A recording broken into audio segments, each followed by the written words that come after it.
Hi guys, my name is Rafał. I'm the head of creatives and corner at Animwood Animation Studio. We specialize in B2B marketing video production. So if you are a CEO or sales manager responsible for your marketing and want to produce an animated B2B video, you might come across a lot of weird terms. And in most of the videos, the easiest way to execute is to create a storytelling around the characters, obviously. And this is what the clients mostly come up with when it comes to explain a video production or commercial production. They want to have the characters in place and base the story on these characters, because obviously those characters are the avatars for your target audience and for your clients. So they are, the symbolic representation of the problems and the struggles that you try to solve with your product or services. But if you plan to have a characters in your animated video, you might come across weird terms like cutout animation and cell animation. So I want to explain you and tell you a little bit more about these two so that you have a better understanding of what you are going to actually produce and what you can expect in terms of the quality of the work that you will receive from the animation studio that you will be working with. To start with, the most important thing would be that the traditional animation is the more costly one, but it allows for plenty of flexibility and smooth movement, variety of different camera angles that will be used and the perspectives and the complicated acting. So it's far more costly, but it's the choice for the best quality and the best outcome that you can achieve. Whereas the cutout animation is much easier to execute and it's less time consuming. So it's more balanced in terms of the budget that will be required to produce this kind of animation. But at the same time, it's less flexible, more stiff in the movement, and you are not really it's not that easy to execute on some of the things that are required for the story. So the easiest thing to do, in my opinion, is to balance this out and to go with the mix of both to some extent, right? So you want to have like the cutout animation for very basic things that are, creating in the scenes and the scenarios that you are creating with the characters involved.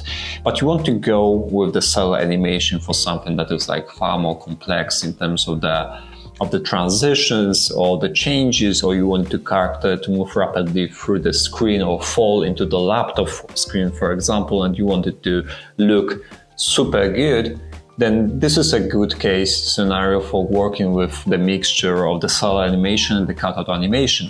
But let's dive deeper into that and explain what exactly does it mean to have the cell animation and cutout animation and where those terms are coming from.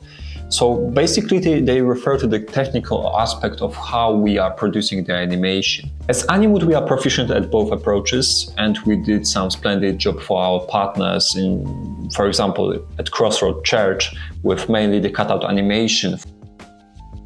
And we are also doing great work with the cell animation as well for our other partners. But let's dive deeper into the differences between the cell animation and the cutout animation and the history behind it.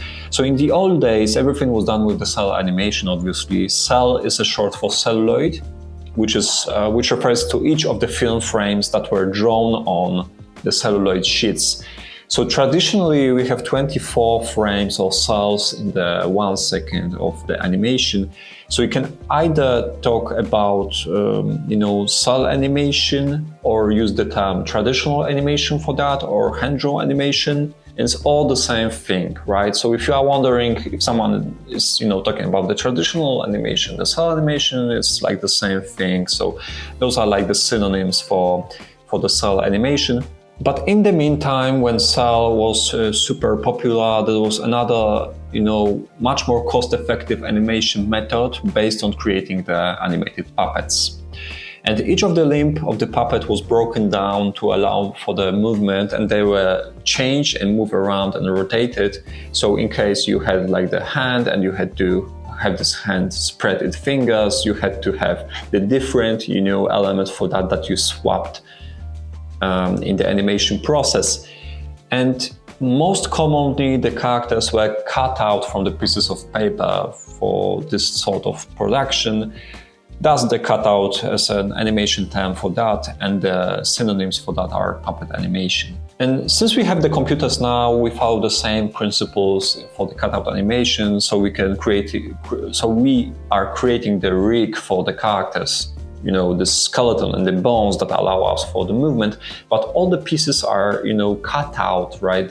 Designed, and we are just swapping the elements. So for example, if the character is speaking, we are just using the 8 different, mouth shapes for that, and we are swapping them in between. We are not drawing everything by hands. That would be crazy. And obviously that's also like the reason why the cutout is so popular and why you can produce the cost effectively and not really spending so much on the animated video or explainer video. And the reason for that is, actually the cutout animation that's like possible, and it's much more balanced in terms of the production cost and the time that it takes to actually execute on the piece.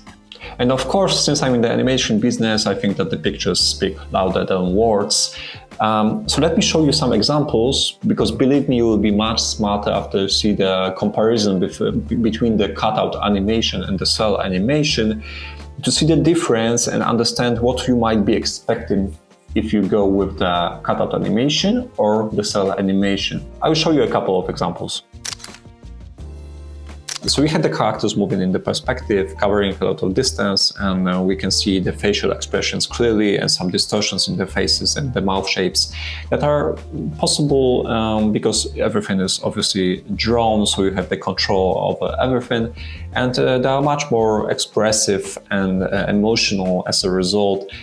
We also have like different camera angles, and we can do very complex things here in terms of the cell animation. So everything is here possible. Everything is possible. Everything can be drawn, and the complexity of the piece actually, depends on the talent that you have behind that you have in the animation production company that you choose. And what is important here, you can always limit the amount of money that's like necessary for the production of the cell animation if you go with the lower frame rate for the animation.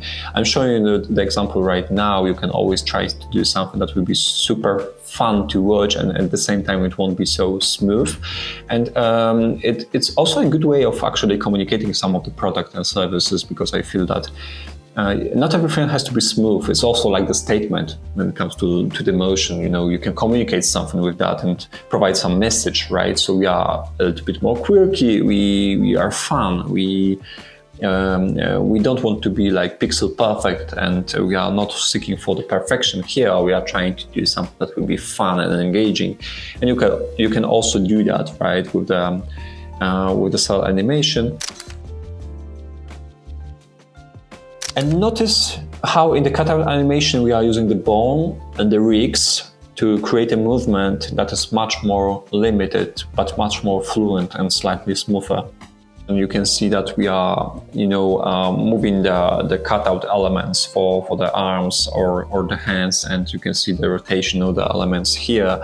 And we are just rigging and doing this sort of stuff. And it works especially well if you are going to produce a couple of videos, because it's obviously much more easier to execute, and you can streamline the production process by doing so. You have the prepared previously rigs that you can reuse throughout all the episodes of the animation.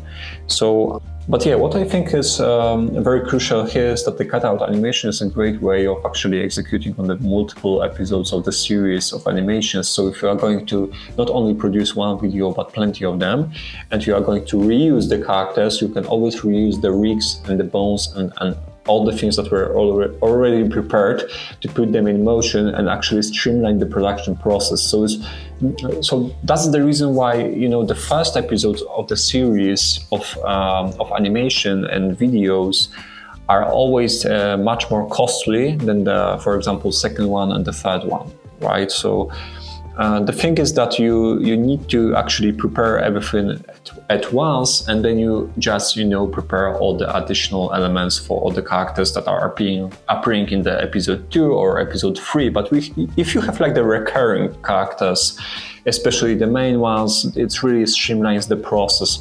It's a good investment if you are planning to produce a couple of animations to actually go with the one animation production house for that, and not prepare episodes here and there, because it increases the costs, obviously. So if you are wondering if you should go with the cutout animation or the cell one, I think you have much more information right now at this stage after watching this video. So if you want to discuss your project and seek for a best solution for your animated video production, especially for your marketing, for your products and services, you can always reach out to us at animwood.com. We'll be more than happy to help you out with your video production. Yeah, so that's all for today. Thank you so much, guys, and see you around.